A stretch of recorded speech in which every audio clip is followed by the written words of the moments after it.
Good morning. Good morning, all. I want to be sure that I'm audible at the moment. Anasema mmetuma. Good morning. Good Okay. You're morning, audible. sir. Oh, You're thank you so audible. much. Yeah, I would like to welcome us to the session for today. It's the fourth out of 4 sessions.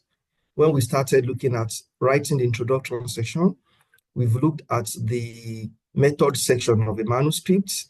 Last week, we extensively looked at the writing of the results section. And today, we are rounding up this particular session.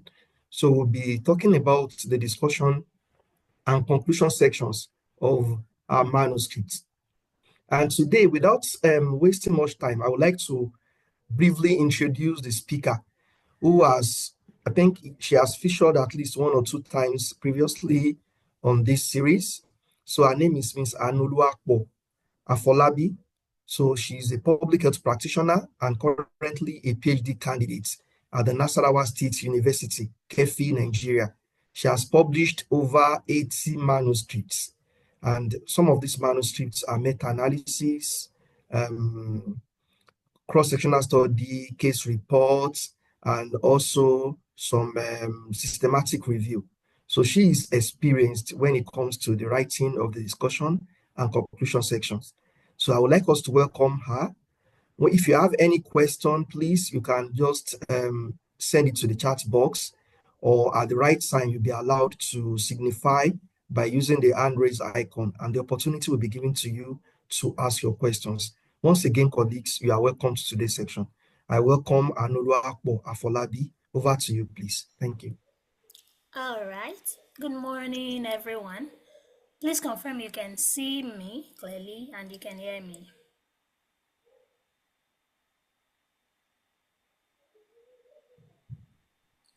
Hello? I can hear you, but not seeing you yet. Okay, yes, I can see you now. Please go ahead. Great. Thank you. All right. Good morning, everyone. As mentioned, my name is Anu Oluwakbo Afolabi, and I'm glad to take us through this session, which I am very excited about. It's on writing the discussion and conclusion sections of your manuscript. Like Dr. Elizabeth said, we've covered a couple of sections in previous workshops on a similar call as this, and this is where we are wrapping up the conversation.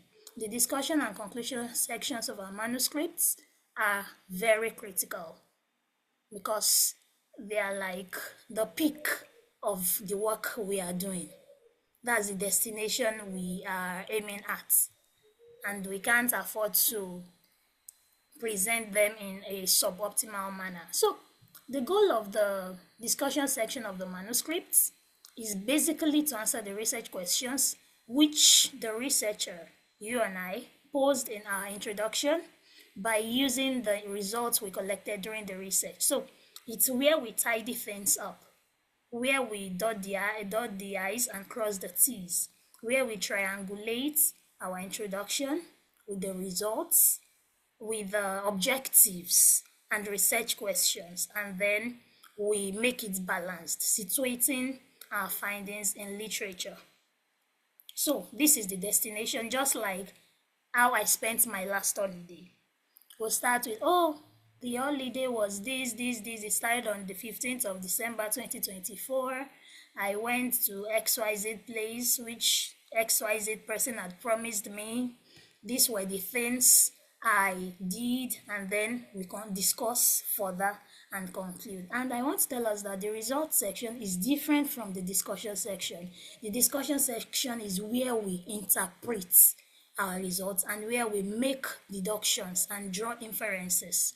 All right, so the structure of the discussion section is clear cut. Like I said, we are discussing our findings. What did this study find in relation with our objectives? So the objectives, in a way, gives guide and structure to the discussion. Many times we have just the general objective stated in our objective section, but we do know that from the tool we use, from the instrument, we're likely to have the secondary objective in addition to the primary objective. So we are likely to have one or more secondary objectives. So each of the objectives needs to be discussed in relation with our findings, or each of our findings needs to be discussed in relation with our objectives, and that needs to be well done. All right. So when writing a discussion, we structure the results and discuss the results. We do not need to present p-values and a few statistical confidence intervals and other statistical deductions. It's important we put prevalence and a couple of other figures, but the discussion section should not be too figurative because it is basically the discussion. We have a separate section where we had previously discussed or written out our results. All right. So Dr. Elisomi and other administrators kindly help to man the page. Please, your slide is blurred a bit. I don't know if it is like that over there with you. All right. Is my screen still blurred? Please confirm. Yes, the slides are blurred. All right. Can any other person confirm that my screen is blurred or in good shape before we proceed? It's clear. Okay. It's clear. All right. Maybe Thank it's you. his Me too, network. I can see. All right. Thank you. We can see, but it's a bit blurred.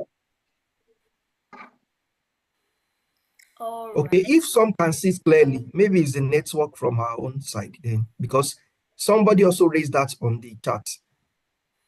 Okay. But you can continue, please. All Thank right. you.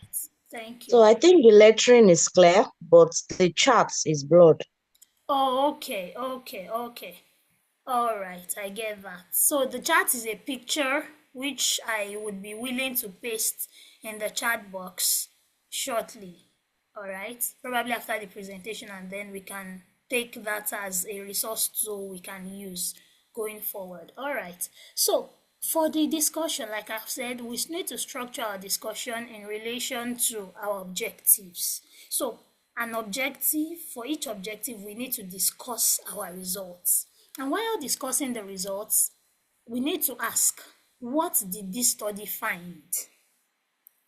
What does the finding mean? What did other studies conducted in the same field, what did they find? Are there differences? Are there similarities? What are the possible reasons for the differences? What are the possible reasons for the similarities? Let me go over that again.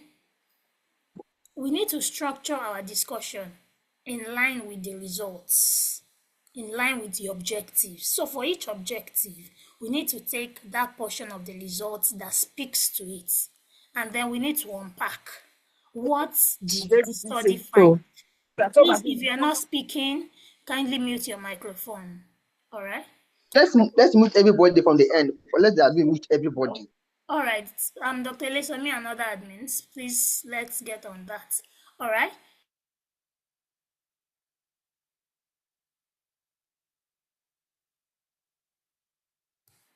All right, thank you.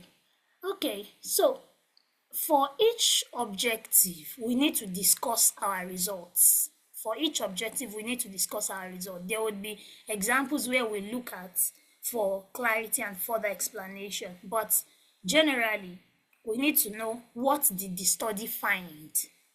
That's one. Two, what does this finding mean? Three, what did other studies find? Are there similarities? Are there differences? So we need to check, if the study was conducted in Abuja, Nigeria, what did other studies conducted in Abuja, Nigeria, or North Central Nigeria, or Nigeria, and globally, what did they find? Are there differences? Are there similarities? The differences, is it in the methodology, the sample size?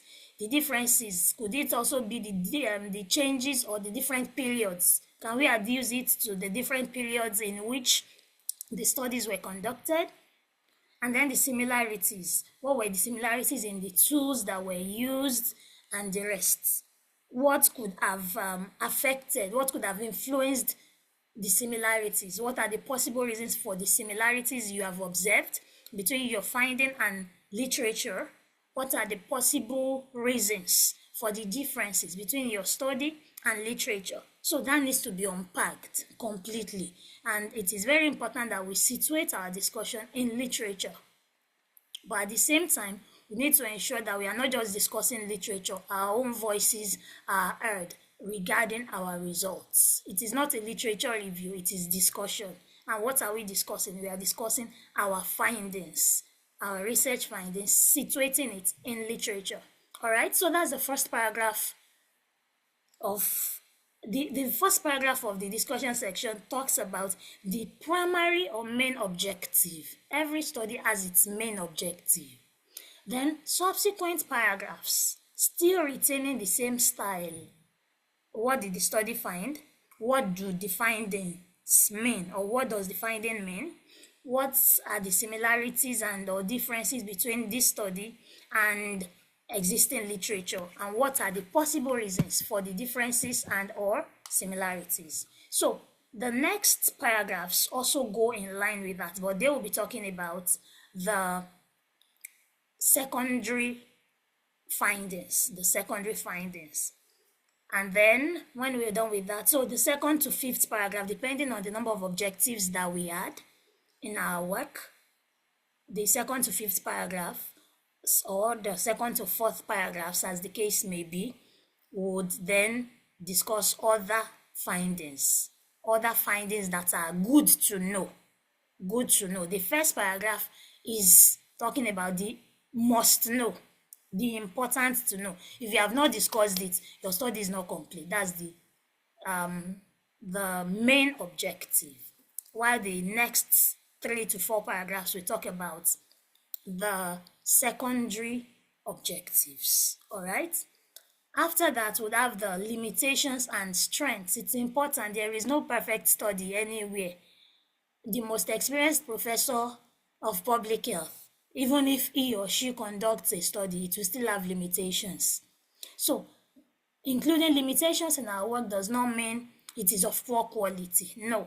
But we couldn't have conducted a study among all the population affected everywhere. This has cost implications and a couple of other issues.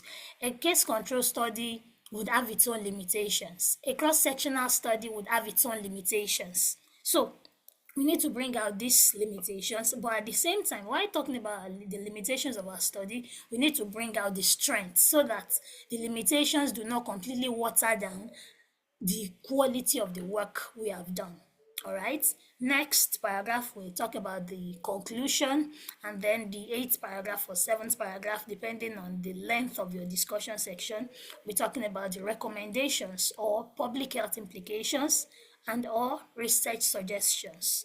And for those of us who are actually interested in finding gaps in literature, this conclusion paragraph could be very important because it in a way gives us an idea of what the researchers are recommending as suggestions for future research. So it is somewhere we can always look at when doing literature review or when trying to find existing gap in literature before we proceed to start conducting our study. All right. Okay. So the structure of our discussion section, we are moving from the specifics of our study to what the results mean. I've said that already. This is just to reinforce some of the previous statements I made.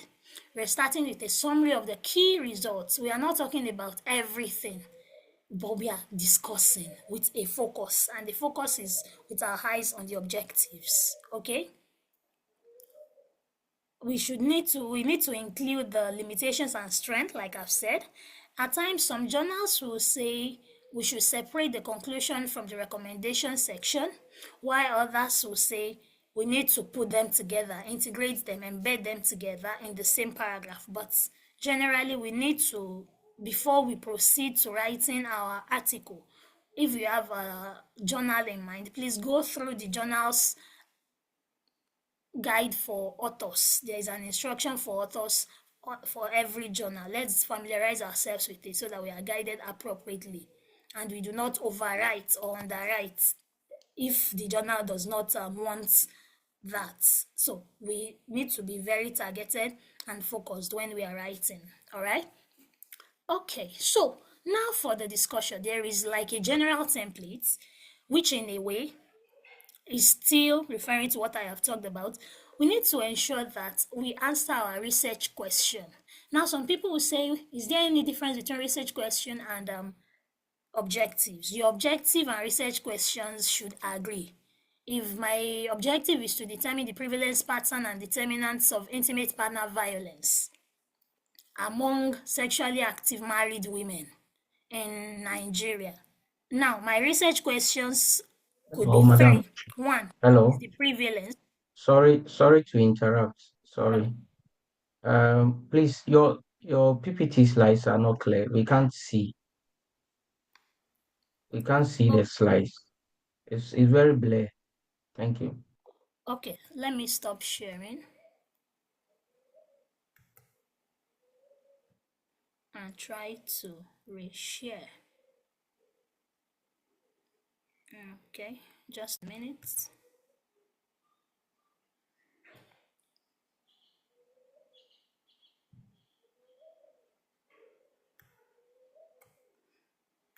Please give me a minute.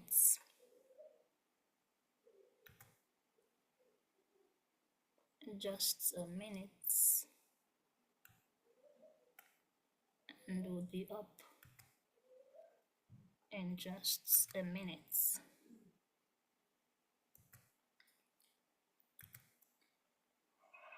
All right.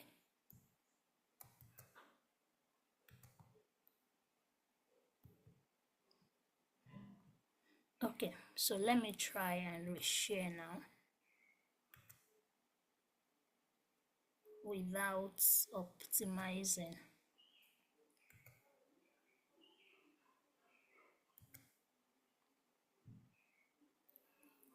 Okay.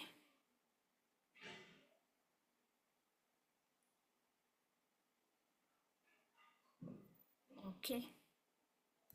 Please let me know what it looks like. Is it better? It's clear now. Oh, great. Apologies. I had selected the optimize option while sharing before. Apologies. But thank you for flagging that. Thank you. All right. So while writing our discussion section, we need to ensure that the research question is clearly answered. And I was trying to explain what a research question is and what an objective is, or what objectives are. So if I'm talking about a study on prevalence, pattern, and determinants of intimate partner violence among sexually active married women in Nigeria, that is the topic. The research question, I could have up to 3 research questions. The first would be, what is the prevalence of intimate partner violence among sexually active married women in Nigeria? That is 1. 2, what is the pattern of intimate partner violence among the same population? Remember, intimate partner violence could be of different types. Sexual violence, physical violence, and the rest, which we would unpack while writing the discussion section, and which would be unpacked in the results section as well. All right? What are the predictors of intimate partner violence among this same population? Now, the objectives, to summarize, if I'm writing and the journal, for instance, does not want me to unpack the objectives, they just want a sentence, I would summarize or carve out my my title, which harmonizes actually with my research questions. I would carve out the objective as to determine the prevalence. This study aimed to determine the prevalence, pattern, and determinants of intimate partner violence among sexually active married women in Nigeria. So, but when I break it down, each question represents a clear thought. So one thing we should always ask ourselves is, what question does this research aim to answer? And then we objectively evaluate at the end, have I really answered the questions? To any reader who takes my document to read, have I convinced the person that this research question has been answered clearly? So it needs to come out straight, directly in our writing, in our discussion section. What did you find? Oh, an example is the single most important finding, that is the main objective. Important finding of our study was that 21% of every sexually active woman, married woman in Nigeria is a victim of intimate partner violence. The research question has been answered. It's straight up. It is, nobody can contest it because we put it up directly. Nobody needs to, the reader does not need to start looking for where the answers to the research questions lie. No, that would be confusing and boring. But okay, another example for the outcome of a randomized control trial: did the intervention work or not? The title of your research article is a question. There are articles like that come as questions. Can physician brief advice promote smoking cessation rates of a research article?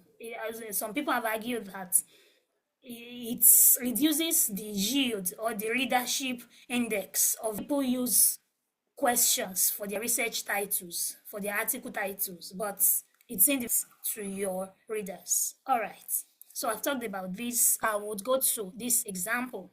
All right, so provides evidence that a single counseling session at the time of the transmitted disease evaluation increases the likelihood of partner notification in Harare, Zimbabwe. This is clear. It's a research question. Clearly, I would call a couple of people to read some of the sections to see the results and see the discussion side by side so that we can understand it clearly. All right, like I said, we need to explain the limitations for our study, and while explaining the limitations, we need to also minimize or to address the limitations. It shows that the work was thorough.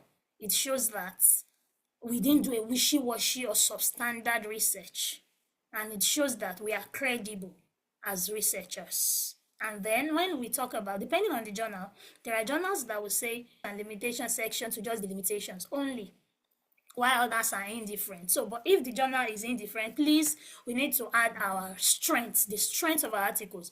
While talking about the limitations, oh, this study was cross-sectional and study, these and these were the limitations. However, this study utilized a very large sample size and used standardized data collection instruments or research tools and the rest, so that we'll balance it up. Even very huge research articles published by the Global Burden of Disease authors, GBD, coordinated by the Institute of Health Metrics and Evaluation, there are still limitations. We cannot do it all in just one research.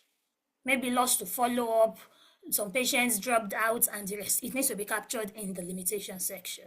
A study cannot always be perfect, right?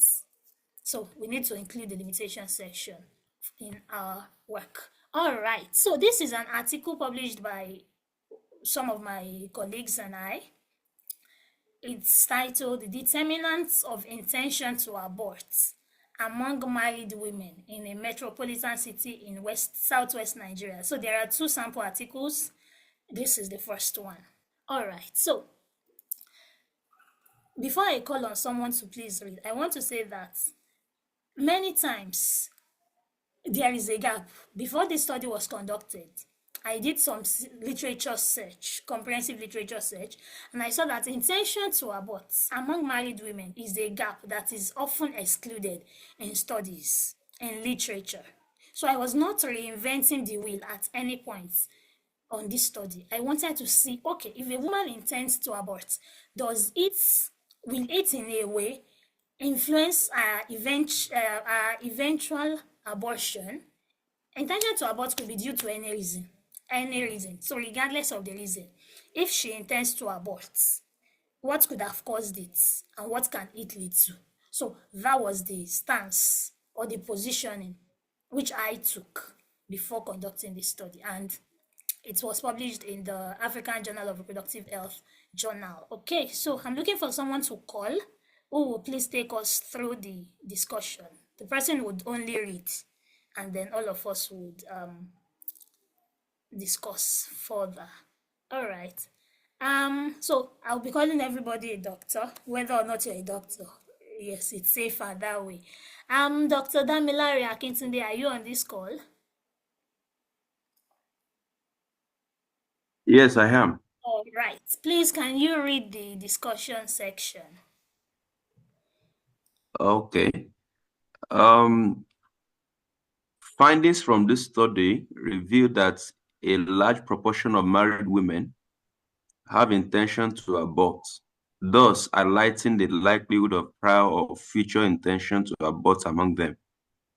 Contrary to the widely accepted social belief in many Nigerian societies that all pregnancies occurring in marriage should be expected as a dividend of the marital union, the results obtained from this study posit that marriage provides zero immunity from intention to abort.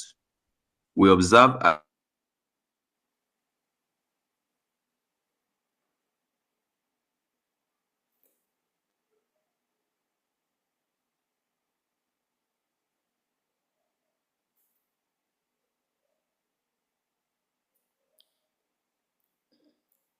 Dr. Akintunde, I can't hear you any longer. Can anyone still hear him read? I can't hear him too. He's Can't no hear longer him. audible. All right. Okay, I think he may have internet issues. So let me call someone else. Dr. Chinedu Eche Williams, are you here with us? Or Chinedu, Dr. Chinedu, sorry. Are you with us? All right. Dr. Edima Essien, are you here? If you can. I'm sorry, my network logged me out. Yeah. All right, Dr. Akintunde, you are back. Thank you. Please go ahead. All right. This shows that future intentions to abort poses a high influence on women's intention to abort. Although data on abortion and intention to abort have not been reported in the NDHS over the years, the high prevalence of unmet need for contraceptive use and poor sexual negotiation skills among women reported in the NDHS are likely to promote unintended pregnancies and intention to abort. Thus, married women need to be equipped with sufficient contraceptive education and sexual negotiation skills to prevent unwanted, mistimed or unplanned pregnancies and intention to abort. Thank you so much, Dr. Damilare Akintunde. So I tried to highlight the section of the results which this first paragraph of the discussion is talking about. So if you check the area highlighted in red, prior intention or previous intention to abort, like it has happened in the past, is 15.8%. Future intention, if the question was asked, so for previous intention, we asked, have you ever had an unintended pregnancy?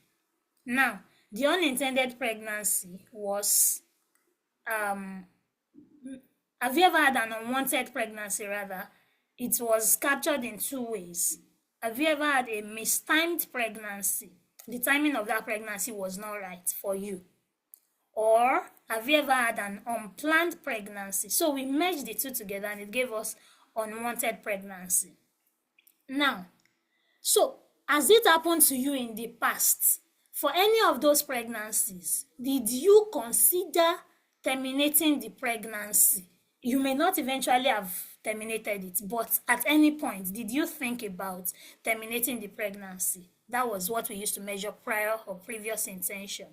And the prevalence of, or the proportion of women, of married women, who said they had considered aborting their pregnancy or terminating the pregnancy was 15.8%. So that means about 16 out of every 100 married women ever considered terminating a pregnancy in 2 years before this study was conducted. Now, we now posed the same question to all the women and asked, if if the need arises, yeah, will you consider terminating a pregnancy in the future? About 17% of them said, yes, I will. And then we merged prior and future intention together, and it gave us overall intention, which was 26.7%. All right, so you could see from where Dr. Akintunde read that, first of all, we talked about what the study found. And the reviewers, one thing they mentioned that we should bring out, this was the final version that was published. A lot of work had gone into it before it came out this way. A lot of edits, a lot of revisions. Okay? In Africa, generally, everybody starts to do a countdown to pregnancy or to delivery dates once it's the wedding day. That is just, we just love children. Right? It's not a crime to love children, but this study is saying that marriage does not provide immunity from unintended pregnancies. It still happens. It's not just affecting unmarried people. It affects married people as well. All right, and we can see that the finding was discussed in relation with literature. There is that gap. The Nigeria Demographic Health Survey does not capture abortion because of the social bias, the social desirability bias that we have here. It's captured in Ghana DHS, but Nigeria DHS does not. If you check the Nigeria Demographic Health Survey questionnaire, it is asterisked, and you won't see any data collected on it. It's because people won't even answer the question on a normal day. Right? Most times, some of these questions are asked, the woman is asked in the presence of her husband. We try to prevent these issues when collecting data for this study. All right? So this came out strongly, and we can see the pattern in which the discussion was written. Now, there's something I wanted to bring out, and that's the point, the last sentence. Thus, married women need to be equipped. One thing I do when writing my discussion is I end each of the paragraphs with a sense of what I want to put eventually in the recommendation section, so that if I do not finish writing the discussion in 1 or 2 or 3 days or 3 or 4 or 5 weeks, at the point where I pick it up, I remember the last thing I had written, and my flow is restated almost immediately. I remember. I don't need to start going back to the introduction to read and catch up with the work I have done. So this sentence, thus, married women need to be equipped with sufficient contraceptive education and sexual negotiation skills to prevent unwanted pregnancies and intention to abort. Once I read this, I remember my line of thoughts, and I can readily summarize this last sentence and put in my recommendation section. I won't repeat what has been written verbatim, but I will summarize it. So that way, it gives me that clear line of thought, and my writing is not distorted in any way. All right, thank you. So we'll go to the next steps in the discussion. And your discussion, unless the journal requests, your discussion should not be 1 paragraph long. It should be more than that, right? Okay. We'll be talking about some other components of the results. Now, remember, this study was talking about determinants of intention to abort. Before we talk about determinants, we must have talked about the prevalence. Before you say, oh, what will determine this? What are the predictors? What are the factors associated? Definitely, we must have done descriptive analysis where we see, oh, how many women actually intended to abort? What's the proportion of the women that had the intention? What's the prevalence of intention to abort? It may not have necessarily been captured in the title, but before we get to the tertiary level of the analysis, which is talking about determinants, we must have actually gone through the preliminary analysis, one of which is descriptive analysis, where we talk about frequencies and percentages. Okay, now this is table 4, and we can see that it's talking about adjusted logistic regression model. The previous table I referred to was table 2, The first table, which was not captured here, is the socio-demographic characteristics. In the results, I just want to say it again. The results section, at least everybody should know the demography of the research participants. Unlike we do include in our thesis discussion or the dissertation, where we start talking about the social demographic characteristics and we start unpacking 50% were males. And another study conducted by Adekunle Eto included or recruited 57% females. We may really not need that kind of description or that level of detail in our discussion. We need to go straight to the point for while discussing for our. It may be important. Please let's take note. The only instances where it may be important for us to discuss socio-demographic findings could be cases of rare diseases. Cases of rare diseases such as monogenic onset of diabetes in the young, diabetes that affects people younger than 35 years. It is rare. So we may need to unpack the demography of the respondents or the people we included in the study who are actually cases. So we may need to describe that. But for general cross-sectional studies, not disease-specific studies, we may not need to discuss socio-demographic findings. It's really not pull much weight for us, okay? All right. So I try to highlight the components of this paragraph which we are discussing. We're talking about the ethnicity and of the women that were interviewed and their autonomy. All right. So let's check who would read next. Dr. Kelvin. Dr. Kelvin, Aize Olige.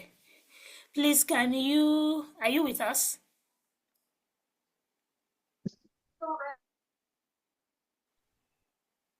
Dr. Kelvin.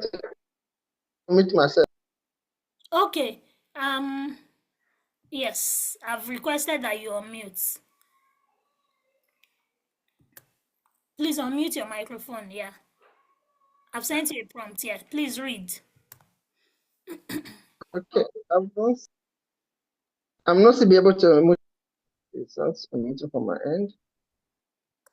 You are speaking. I can hear you. Okay. So we're reading the discussion. Yes. The Please. prediction of prior intention to abort were ethically and medium and low autonomy because of their partial or total dependence on their husbands. Married women with medium or low autonomy were less likely to negotiate contraceptives used. As a result, these women had been exposed to unwanted pregnancy and are likely to have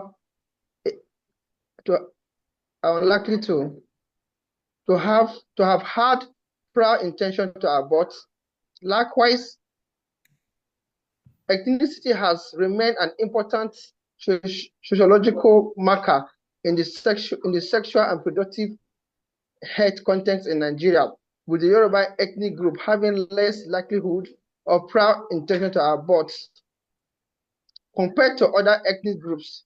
In their research, Adebowale as well as Mobolaji and colleagues reported that ethnicity south to north weighed a significant influence on early social initiations and early childbearing.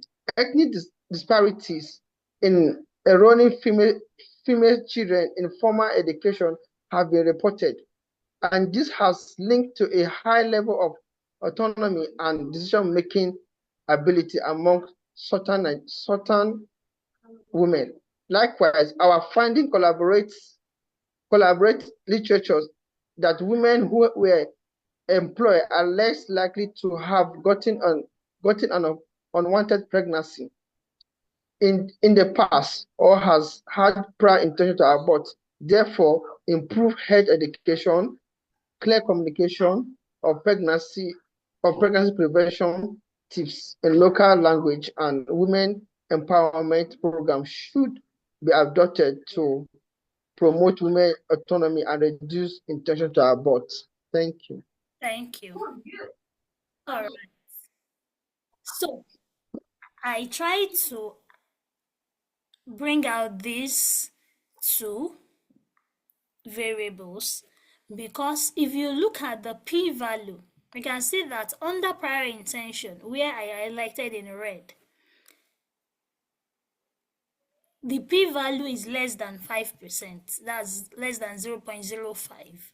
And for the results in the methods, the method section is not here, but for the method section, we had said that the level of statistical significance was going to be p less than 5%. We set it at 5%. So that was why we highlighted this 0.018 and this the low 0.019. That's woman's autonomy. So we don't need to discuss all our findings. The ones that are not significant, they may not be important to discuss unless for clinical purposes, maybe some clinical research works which we have conducted, where people will tell you that statistical significance may not always mean clinical significance. That's another discussion for another day. But for statistical works, research works generally, we should only discuss variables, results that are significant. Okay? All right. Do we have any question at this point before we continue? Do we have any question at this point before we continue? All right. If we don't, Yeah, thank you. Sorry, somebody sent a question. I don't know if you can just mention it.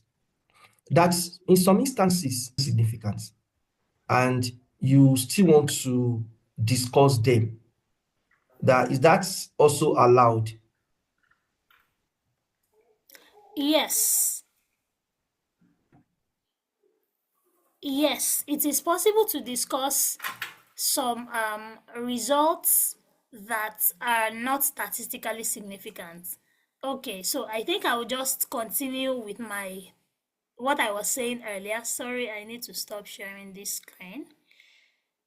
Let me just continue what I was trying to explain earlier.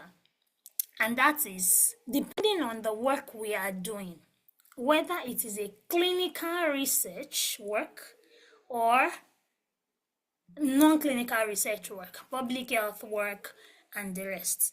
There are times that, depending on the subject matter,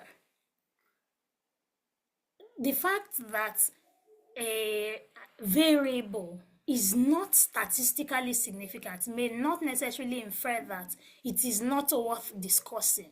If literature have posited that the variable you were looking at, which you found to be insignificant, if other literature have said that it is significant, you need to bring it out. It needs to be discussed, especially if that variable is directly related to your outcome of interest. And then we need to unpack, why was it not significant? Is it that, and that does not really mean that those people who found it to be significant did not do the correct thing. There could be reasons for the differences. So we need to bring this out. It's that it does not that it's not significant may not necessarily mean it is not worth discussing, especially if it is a variable that directly relates to the outcome of interest. The influence of that variable, we do know that a variable like a woman's level of education should influence our uptake of family planning, or our wealth status should in a way influence or our autonomy should in a way influence our uptake of family planning. But if it does not influence family planning and other It does not influence family planning uptake. And other researchers have identified that it is a strong determinant of family planning uptake. We need to discuss it. It may be important to discuss it because it could be that there is something you looked at which they've not been looking at over time. So let's not discard our findings just because we feel, oh, it's not that, since it was not significant, it's not that important. And really, depending on the work we are doing, it may not be all the time that will set our p-value to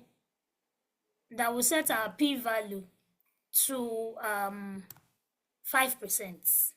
It is not all the time, especially for clinical research. Most times they set it to 10%. All right. Are there any other question in the chat box to reply to now? Okay, this was sent to me, not in the chat box. Like at the end of the results section, nothing was found to be significant, having conducted the adjusted logistic regression. Now, what do you advise when it comes to writing the discussion section?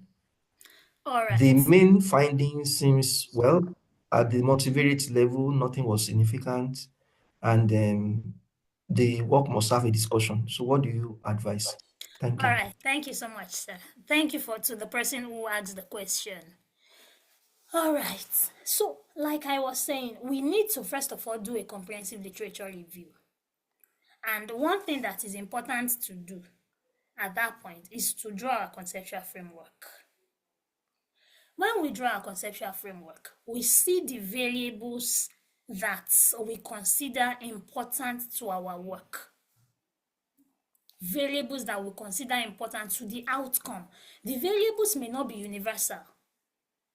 I may be conducting a study on smoking cessation and frequency of sexual intercourse. I may have just collected the data, but it does not directly relate to smoking cessation or smoking use or use of cigarettes rather.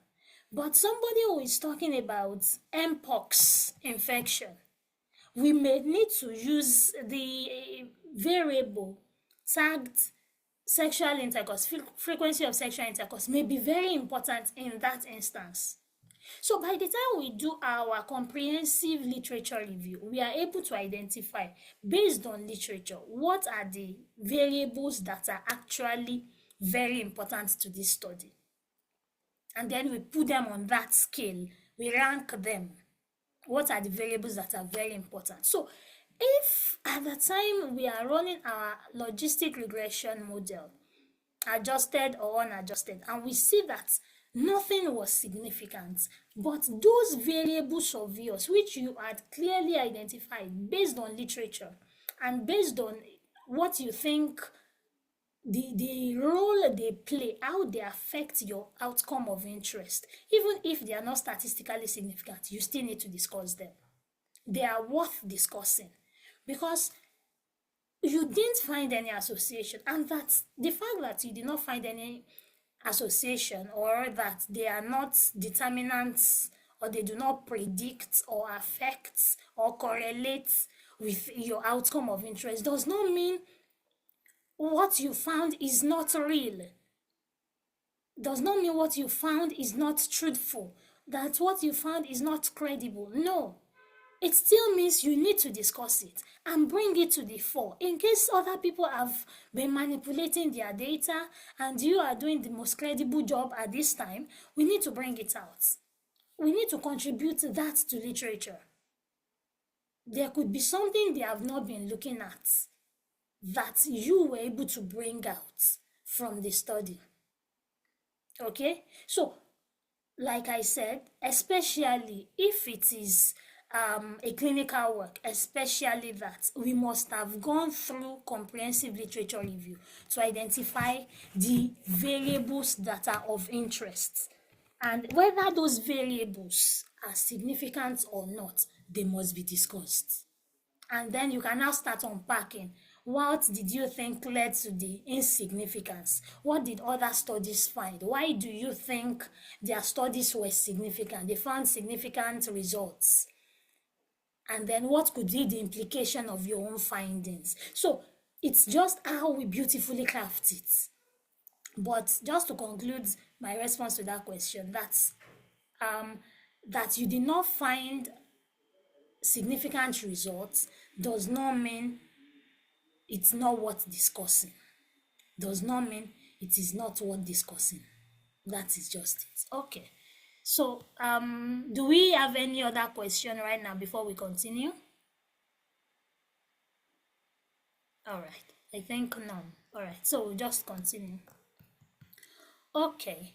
So like I said, this is the first sample article. We are looking at the different paragraphs of the results.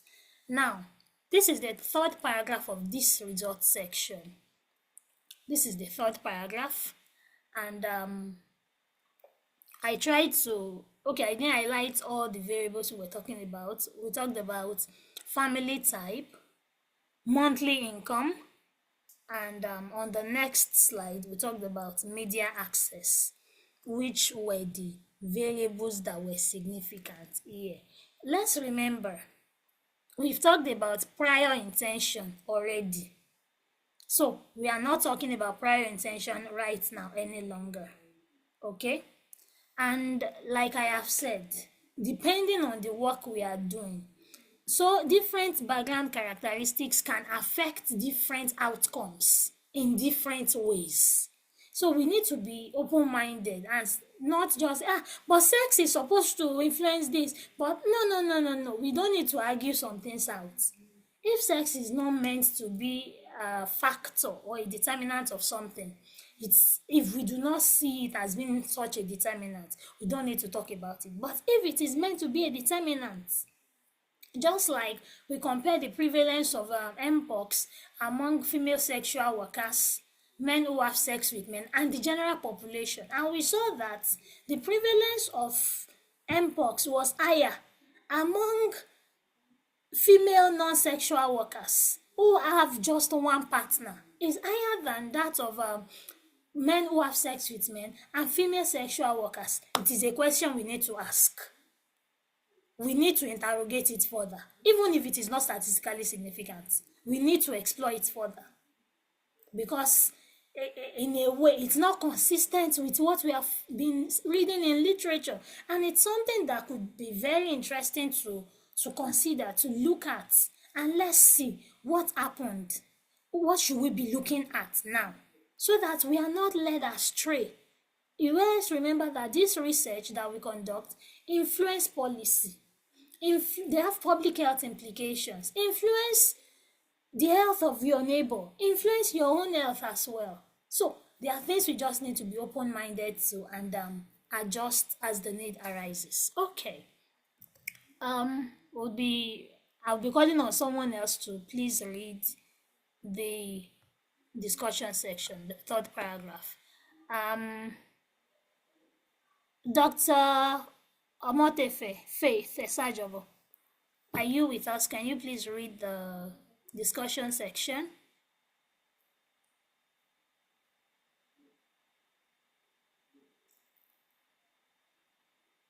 Dr. Omoti, yes. Are you with us? All right, I do not know. Dr. Sharifat Balogunraji, glad to have you on the call today. Yeah. Okay. Who is speaking?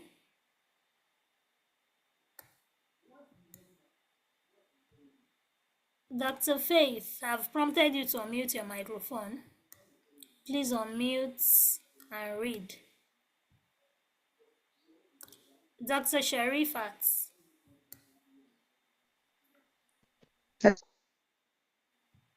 Hello, good morning, everyone. Yeah, good I morning. think I'm having network issues and I can't seem to hear you anymore. Oh, but I can hear you. Can you hear us now? Can you hear me? All right, I do not think so. Okay. Dr. Chidima Muzie, can you please read?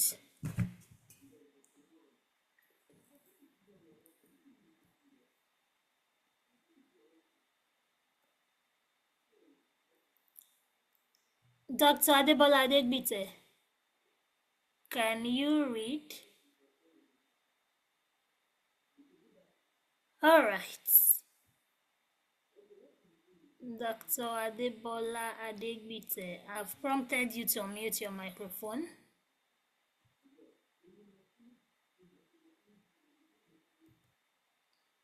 All right, so I think I would just read. I don't know if you would want to read, you can just use the hand raise icon. I would prompt you to unmute your microphone. Okay, Dr. Dean, DYN, please unmute and read. Thank you. Okay. The study found that family type into bracket polygyny is a determinant of both future. Polygyny is a complex, the sexual relationship between a man, the husband, and many wives. Polygamous households have distinct family problems stemming from jealousy between the wives over household resources and extending to pre-assigned sexual rounds for each woman. Due to the pressure inherent in many polygamous households, as well as the inherent lack of autonomy to negotiate safe sex between each woman and the husband, married women in polygamous households get pregnant frequently. Often, each woman in a polygamous household bears the responsibility of raising her children. Yeah. Therefore, the woman may consider an abortion, particularly if her income is not enough to cater for the additional mouth. This suggests that any more than 30,000 naira or $40.54 monthly is a factor influencing the future and overall intention to abort among married women. The more a woman earns, the more she's likely to exert her reproductive rights and thus consider an abortion despite being married, be it in the future or overall. Thank you. Thank you. So, this is straightforward. And we can see that there were literature that were used to corroborate what we were saying. So we didn't just start writing and writing offhand without situating it in literature. We know that these things happen, but beyond what I know, what has literature said, if I cannot prove it with literature, it does not exist. Really, that's just the way it is. Even if I know that, polygamous homes, there is that competition among the co-wives, there is everybody has pre-assigned sexual rounds with the husband and the rest. Even if I know it, even if it is being practiced in my household, as long as I had apologies, I had internet issues. All right. So I was saying, even if I practice polygamy in my household and I know this thing for real, it happens in my household, I know it's just as the dozen of my palm. Even if I do, as long as I can't situate it in literature, it doesn't exist. I don't know. That knowledge does not exist. So it is that important for us to, beyond hearsay or beyond personal knowledge and opinions, we situate whatever it is we are talking about in literature. That is when it can fly. That is when it can fly. All right. So this is the last paragraph or so, and it's talking about media access. I mentioned earlier that for this study, we had a number of very significant variables. So for media access, we are looking at future intention to abort, which was statistically significant, and overall intention to abort, which was statistically significant. I also want to emphasize that it's important we clearly state our level of statistical significance in the methods so that we are guided aright by the time we are discussing or interpreting our results. All right? And we won't be reading this, but it's talking about the access to media tools and how these media platforms have been employed as channels of disseminating information, the effects of good media access on health literacy and decision making on contraceptive use and pregnancy prevention. All right. And then I think we talked about under future intention, we talked about the influence of husband's education, especially secondary education, which is significant on a woman's intention to abort. On a woman's intention to abort, it may look skewed that really so, but why will a man's secondary level of education affect the woman's intention to abort? We may not always be able to finalize these conversations from time to time, but this was what we found. All right. Now we look at the limitations for the study. Like I said, the study was conducted in just one of the states in Nigeria. Thus, the findings may not be generalizable across the states, and that is actually it's no apologies, but that is what it is. And then recall bias. Some women may not remember that they actually had an intention to abort at any point. Yeah. But despite these limitations, the study, we've not found any of these study, a similar study as this in the setting before. We've not. All right. Intention to abort. And then we concluded. Let's remember the conclusion should tidy with the results and the discussion section. They should harmonize. If I said I was talking about intention to abort, I shouldn't be talking about distance to health facility in my conclusion, which may not correlate, which may not agree directly. But the recommendations that would be evolving or emanating from my conclusion section must wrap up with what I have been talking about previously, and they should be actionable. Who is accountable? Who is responsible? Should come out clearly. I should not just use a blanket recommendation which has nobody responsible, no person responsible, no direct call to action. That's not good enough. All right, so the second article we are talking about is cigarette smoking curiosity and its correlates among never smoking US middle and high school adolescents rather, analysis of the 2020 National Youth Tobacco Survey. All right, so this was the results. About 12% of the youth were curious about smoking.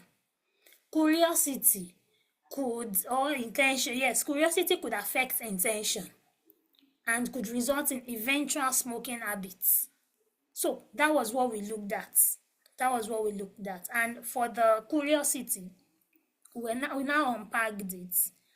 How many people are curious about smoking soon? Very soon. While how many are just generally curious about smoking? Okay, so if you look at the discussion, it's talking about what did we find, then what did other studies find. This proportion is less than the prevalence, 30.5% reported in a study conducted among middle and high school students in the main urban areas of Chongqing in China, but lower than the 6.6% reported in a cross-sectional study conducted among 16,500 junior high school students in Shanghai. You can see that we related it with literature, so it's not standing alone. Okay? And then it continues like that. The prevalence of smoking curiosity in this study is similar to the findings of studies conducted in Malaysia, but lower than the prevalence of smoking curiosity and intention reported in the 2015 Global Youth Tobacco Survey in the Philippines and Turkey. And we can see that there are references for each of these. And then we went to what is the likely explanation for the differences that we saw, or what are the likely explanations. So this needs to come out clearly. We've talked about this, but this is a sample which is very important for us to look at.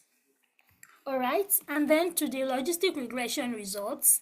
Remember, the title is talking about cigarette smoking curiosity and its correlates. If we were just saying, wanted to check the prevalence, we would not need this table 3. We would not need this table 3, but we have talked about its correlate. That means we needed to do a higher level analysis. And in the analysis, we saw that grade of the adolescents was a factor associated, was a correlate of cigarette smoking curiosity. We found that those who were in high school, they had higher odds to have cigarette smoking curiosity compared to those in middle school. If we look at it, 0.78 versus 1 is higher. So that's how to look at, to compare the odds ratio. The AOR is adjusted, or the OR is odds ratio, okay? The OR is odds ratio, okay. And then we explained further, why is it that those in high school are more likely or had higher odds for cigarette smoking curiosity than those in middle school? And then we explained the risky behavior that these people are likely to take, what literature have said, the possible explanation for our findings, and some recommendations. And you can see, we found that there was no significant difference in cigarette smoking curiosity among males and females. So we brought that out clearly. Usually we would say, males are more likely to be risky, to take risky behavior than females. But we really didn't find any difference, because if you look at the odds ratio, that's 0.97. If you approximate it, it's 1. So it's almost the same. All right. So we are saying that we really don't need any sexual differences in the information provided.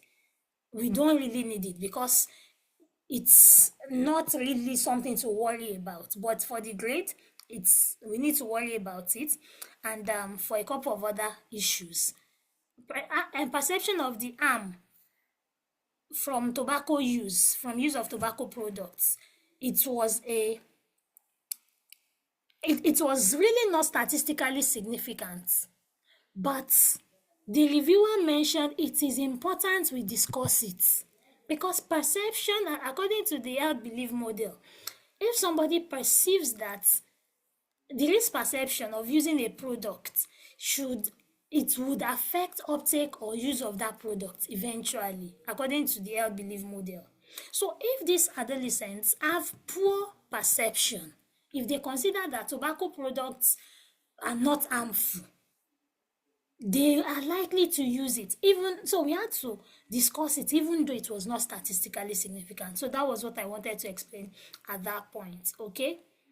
And we talked further about the tobacco industry and what measures could be put in place, okay? And this is the 4th paragraph, where we're talking about risk perception, which I've explained. It's, yes, risk perception and print media exposure to cigarettes. Which is also contained here. And then we have the limitations. It was a cross-sectional survey, so we could not establish temporality. We used data. It was a secondary analysis of those who had never smoked. So it was quite limited, although the sample size was very large. Yes, the sample size was very, very large. That was about 1,500. Yes, 1,500, which is quite large. Those who were curious about smoking. But those who had never smoked a cigarette was 12,837. How many of us usually collect data as large as that? But it was a national survey, which we leveraged the data available online, okay? And then here is the conclusion. Let's remember that the conclusion most times have the recommendations included in it, and the recommendations should be a call to action. A call to action. Who are you recommending to? It should come out clearly, and the conclusion should tidy with the storyline. It should not be detached at all. It's not when we get to the conclusion that we'll get tempted to add something new completely from what we have been talking about. No, no, no. We have a story, and that storyline must be consistent across the different stages. All right, so we are concluding already. Thank you so much for staying on the call.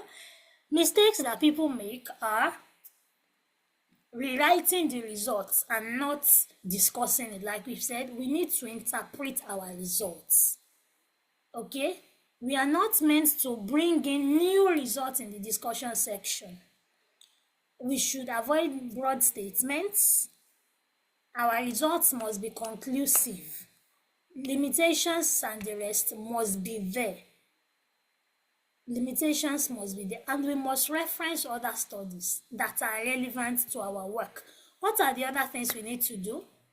We need to read the journal guidelines before we submit, or at times it's good we read before we even start writing, so that we are clear on what they want. At times we may write because due to the fact that some journals may reject articles, so that we would not have over-compressed the writing to fit just one journal style, and then when they now reject it, we'll get demoralized to write to fit another journal style. So we must just be adaptable. We must begin our discussion and conclusion with a clear statement of the principal findings that will make our readers interested to continue. All right, we should state whether the results prove or disprove our hypothesis, which are our research questions. Okay, even if it was proven, what were the reasons? If it was disproven, what were the reasons? All right, and we need to be as concise as possible. Writing irrelevant details is not too good. Even reviewers have limited time, so they just want us to hit the nail on the head straight up. So we do not need to make our discussion up to 10 pages unless it is for thesis or dissertation. All right, so do not rewrite your abstracts. Do not include new arguments or evidence in your conclusion. Do not apologize. You don't need to be apologetic about the limitations. They are your limitations. But the limitations should be directly related to our study. We should not be copying limitations from other people just because we want to write limitation. Look through your methodology, look through your results, look at your sample size, your population, and other things you used in writing or in putting together your work, and see the gaps that are there. And do not overstate the importance of your findings. At times we blow our results out of proportion. Please, let's be mindful and conservative about this. All right, thank you so much for listening. I'd like to take other questions right now. Do we have other questions? Thank you very much. I'm Dr. Elisami. I think I would hand over to you at this point so that you coordinate the rest of the Q&A. Yeah, thank you so much for the good facilitation. Yeah, I think there is a question on the chat box, and also I think one of the participants is having her hands up. Maybe let me start from Tolulope Adewemimo. Please unmute yourself and go ahead, please. Good morning, sir. Good morning, everyone. Thank you so much, Dr. Anoluakpo. Please, my question is, if you actually carry out a research and from your findings, you couldn't see maybe some of the literature that you reviewed are not in line with what you actually you found out during your own research, how do you then discuss what is it that you have found out during your own research? Because we were supposed to do a comparison with what we have at other, past literature reviews that other people have done. So how do you go about that when you are discussing? Thank you. All right. Thank you so much for your question. Okay, so the appropriate way to go about it is this study found that this, and this. This study found that XYZ. This this finding could be due to reasons such as 1, 2, 3. Adewemimo et al. 2024, on the other hand, conducted a study among a similar population of adolescents aged this in so community of Nigeria and found that I report what they've said. Before I talk about Adewemimo study, I may have said, however, these results are not completely consistent with what other studies have found. I've set that stage, and then I start talking about what other studies have found. Even though there is no similarity between my study and those other studies' findings, I still need to look at their methodology in conjunction with my methodology. Are there similarities? We have different results, right? But there could be similarities in the tool we used. Did they use a standardized tool? Did I also use a standardized tool? How recently was that study conducted? How later was my own study conducted? The sample size, how large was it? The population differences, which country did I conduct where did they conduct theirs? So I need to be able to unpack what are the factors or what are the possible reasons for the differences. And then I will still come back to finalizing on mine. That the results are not consistent with literature does not mean what I have done is wrong, but I just need to set the stage. Oh, this was what I found. However, my results are not consistent with literature. This person conducted a cross-sectional study. When we are discussing our findings, let's remember to include the study design for the articles we are comparing against, so that everybody can zero in on, okay, that one was a case control study, or that one was a prospective cohort study. Oh, yours was cross-section. Oh, I see. This is likely to be a difference and the rest. But that we do not have similar results does not mean it is not worth discussing. Even if I do not have significant results, it is still worth discussing. And let's not water down the quality of the work we have done because we've got disappointed and I was expecting this to be significant and it's not significant. You didn't manipulate the results. The results, it is what it is. So we just need to keep it the way it is and still discuss it. I co-authored the research work with Dr. Elisomi in 2020, and that result, there was a component of the result that was not significant. The article was published in Peer Journal. At that time, we were enjoying free waivers. Yes, waiver of article publication charge for COVID-19 articles. So the reviewer was an Egyptian.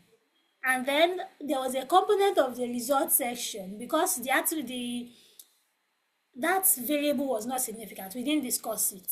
And then the person was like, it still doesn't matter. You still need to discuss it because this is a very important variable. So that's just the way to go about it. Did I answer your question? Yeah, thank you so much. Thank you. Thank you so much. Thank you very much, ma. Okay, there is a question on the chat box which says, does discussion have a word limit or is that determined by the journal? Can you quickly speak to that? Sorry, please can you repeat the question? Yeah, the question says, does discussion have a word limit or should we strictly depend on the journal for the guide to our limits? Okay, so generally, I think I'll just speak from my own perspective. I'm very adaptable and I don't get too demoralized when I receive rejections. So I write first based on just the general journal's guidelines, introduction, methods, results, discussion, then conclusion. That is how I write. In fact, you could see me use APA referencing style in an article and Vancouver in another article. So when I am done writing, I then look out for a journal that aligns with the work I have written, that aligns with the manuscript I have written, that aligns with the paper I have written. So when I am done, I save another version. Remember, I will not overwrite what I have saved. I will not replace what I have saved. I will select the save as icon on my laptop, and I will save another version in another folder, which I tagged the name of the journal.